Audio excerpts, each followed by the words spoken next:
주님의 고통과 우리의 친교. 마태복음 26장 36절, 38절.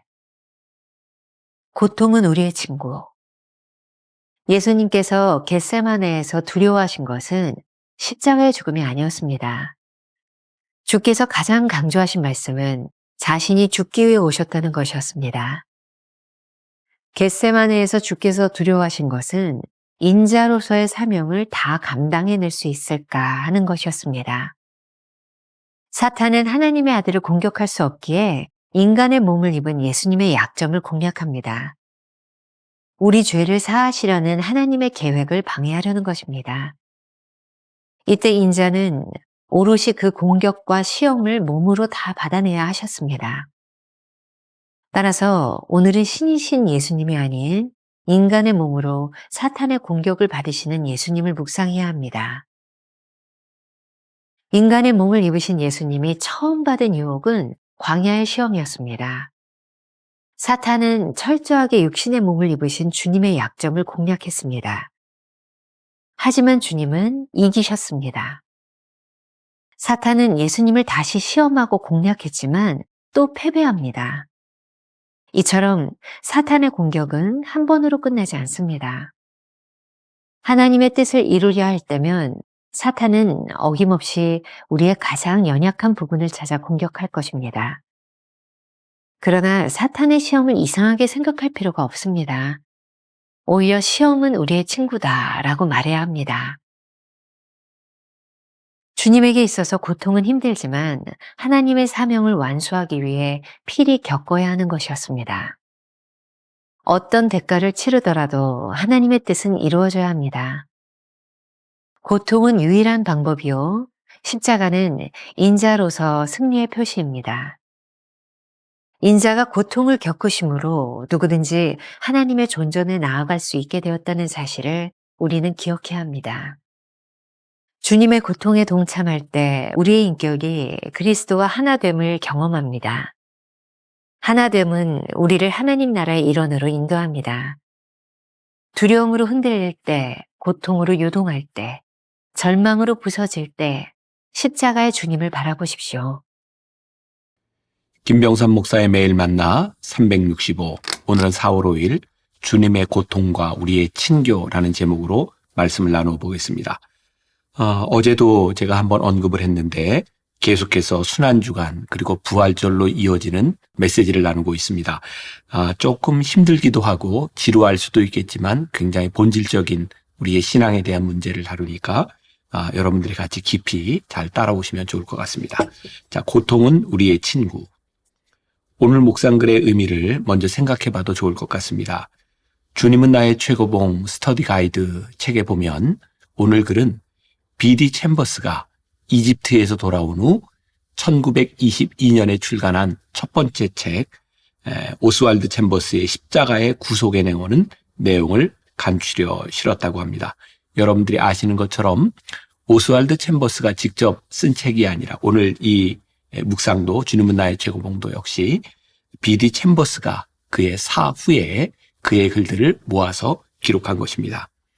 챔버스는 오늘 묵상글에서 예수님이 겟세마네 고통을 어떻게 느끼고 생각하셨는지 그리고 그 고통의 의미가 무엇인지를 오해하지 않도록 잘 설명해 주고 있습니다.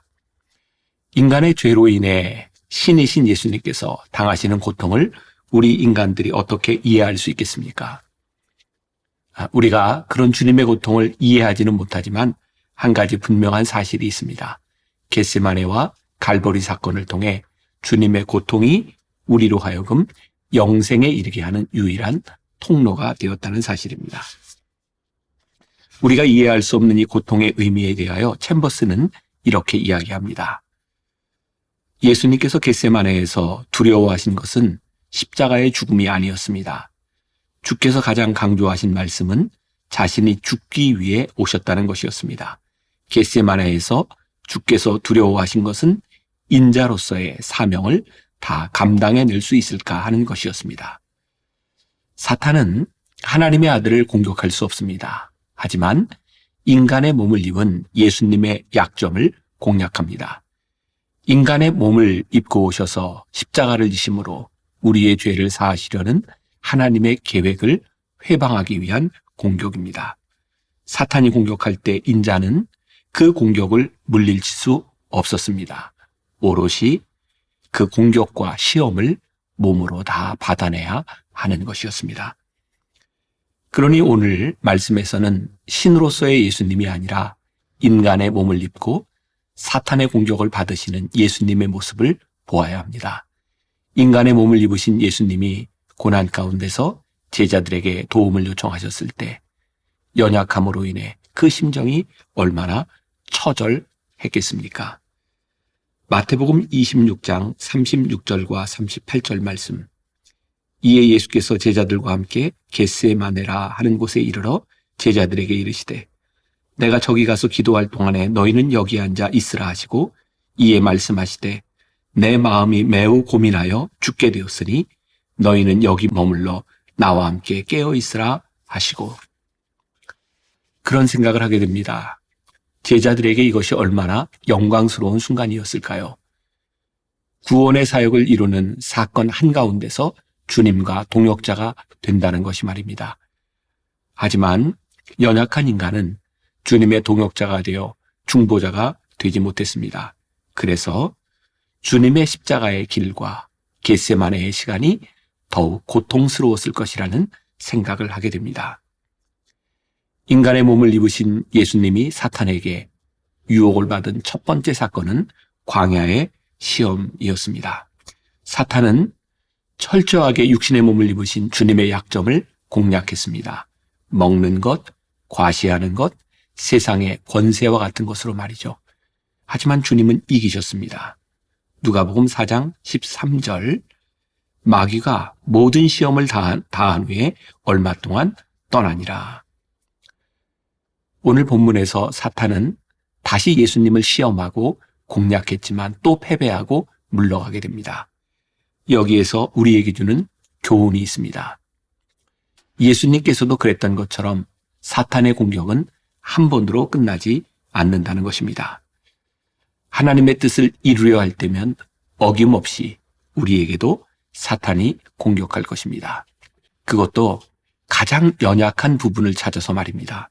그러니 사탄이 시험하는 것을 이상하게 여길 필요가 없습니다. 오히려 시험은 우리의 친구다라고 말해야 할 것 같습니다. 고통이 힘든 것이기는 하지만 주님에게는 하나님의 사명을 완수하기 위해 필히 겪어야 하는 것이었습니다. 어떤 대가를 치르더라도 하나님의 뜻은 이루어져야 합니다. 고통은 유일한 방법이요, 십자가는 인자로서의 승리의 표시입니다. 우리가 기억해야 하는 것은 인자가 고통을 겪으심으로 누구든지 하나님의 존전에 나아가게 되었다는 것입니다. 디트레이 본헤퍼는 나를 따르라 라는 책에서 십자가의 고통에 대하여 이렇게 말하고 있습니다. 비범한 것이란 무엇인가? 그것은 고통과 순종 속에서 십자가로 나아가신 예수 그리스도 자신의 사랑이다. 그것이 십자가다. 기독교에서 고유한 것은 바로 이 십자가다. 제가 개인적으로 굉장히 좋아하는 표현이 있습니다. 필립 얀시가 고통의 문제에 대해서 책을 쓰고 다루면서 고통의 속량이라는 말을 했습니다. 고통이 힘든 것이기는 하지만 그 고통을 통해 속량하시는 은혜를 입게 된다는 말입니다. 그러니 고통은 고통으로 끝나는 것이 아니라 은혜로 우리를 인도하는 것입니다. 그리스도의 고난을 생각하는 것이 왜 우리들에게 축복일까요? 고통을 통해 이루시는 하나님의 은혜와 축복이 있기 때문입니다. 주님의 고통에 우리가 동참할 때 우리의 인격이 그리스도와 하나됨을 경험합니다. 하나됨은 우리를 하나님 나라의 일원으로 인도합니다. 성 프랜시스에 관한 유명한 이야기가 오카는 목사님이 쓴 요한이 전하는 복음이라는 책에 나오고 있습니다. 아마 여러분들이 한 번쯤은 들어봤음직한 그런 이야기입니다. 프랜시스가 자기 고향에 있을 때 하루는 자기 집 하인이 우물에서 물을 길어오는 모습을 보게 됩니다. 그런데 하인은 물을 기를 때마다 한 가지 이상한 행동을 합니다. 큰 물통을 내려 물을 가득히 담은 후 끌어올릴 때 항상 조그마한 나무 토막 하나를 그 물통 안에 던져놓는 것이었습니다. 이를 신기하게 여긴 프랜시스는 하인에게 그 이유를 물어보았다고 합니다. 하인은 이렇게 대답합니다. 물을 퍼올릴 때 나무 토막을 물통 안에 넣으면 물이 요동치지 않게 되어 물이 밖으로 흘러넘치는 것을 최대한 막을 수 있어요. 나무 토막을 안 넣으면 물이 제 마음대로 출렁거려서 나중에 반통밖에는 남지 않습니다. 하인의 설명을 들은 프랜시스는 크게 깨달은 바가 있어서 자기 친구에게 이런 내용의 편지를 썼다고 합니다. 우리는 얼마나 자주 흔들리는 마음의 물통을 가지고 있는가. 두려움으로 흔들리는 마음, 고통으로 심하게 요동하는 마음, 절망으로 부서지는 마음, 이것은 마치 심하게 흔들리고 출렁거리는 물통과 같은 것이지. 그러나 거기에 십자가라는 막대기를 던져보게. 십자가의 주님을 바라보라는 말입니다. 그 이유가 무엇일까요?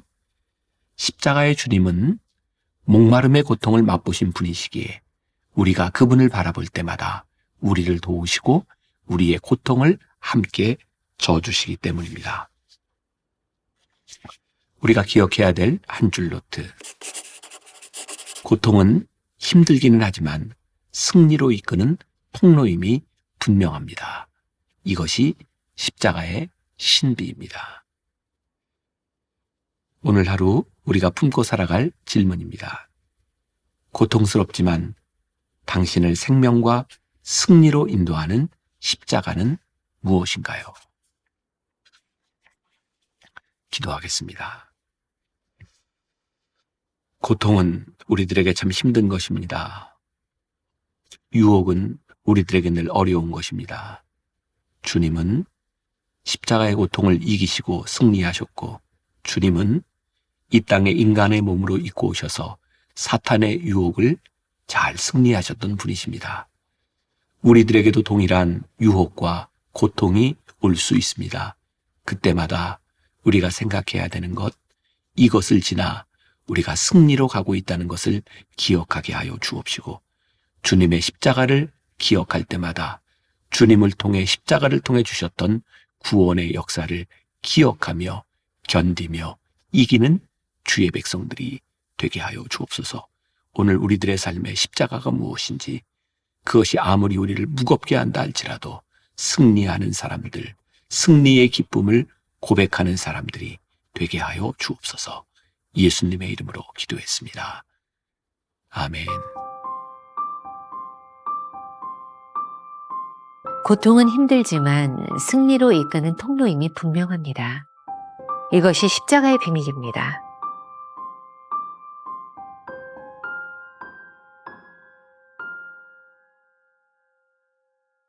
고통스럽지만 우리를 생명과 승리로 인도하는 십자가는 무엇인가요?